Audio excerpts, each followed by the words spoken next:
Some suppose reality is divided by a veil. On one side of the veil is the natural, observable world.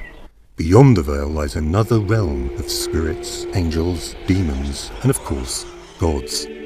These beings are supposed to inhabit an unobservable, supernatural domain that is off limits to science. How do we know these spirits, angels, demons, and gods are there? Some suppose special people, such as psychics and gurus, can glimpse through the veil and tell us about what lies beyond. For example, spiritualists claim they can communicate with those who have passed over to the other side. Others claim to encounter angels and even gods while praying or meditating. But how confident can we be that these mysterious beings are really there? Many atheists argue the world contains too much suffering for it to be the creation of a good God.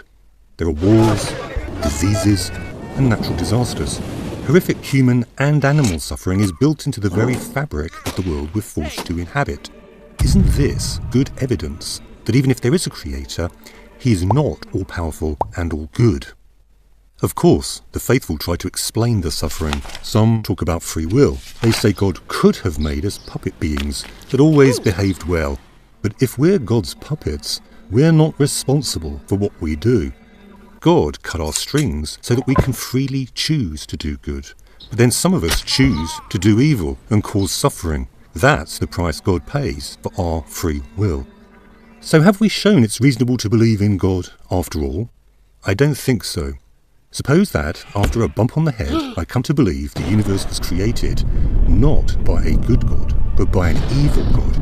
I believe there's a single, all-powerful creator whose malice knows no bounds and whose wickedness is beyond our comprehension. Who believes in a God like that?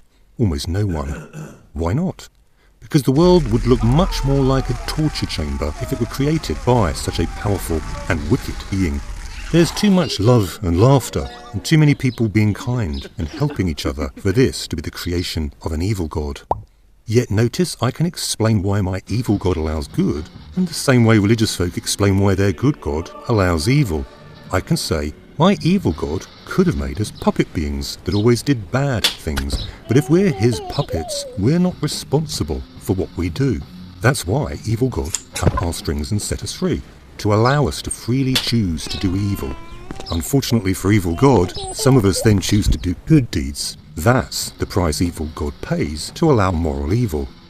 Have I shown that belief in an evil God isn't absurd? No, of course not. Sure, I can cook up such ingenious explanations to defend both belief in a good God and belief in an evil God. But still, we can be pretty sure there's no evil God, can't we? So why can't we be pretty sure there's no good God either? We may not know why the universe exists, but surely we are justified in supposing it is not the creation of either of these two gods.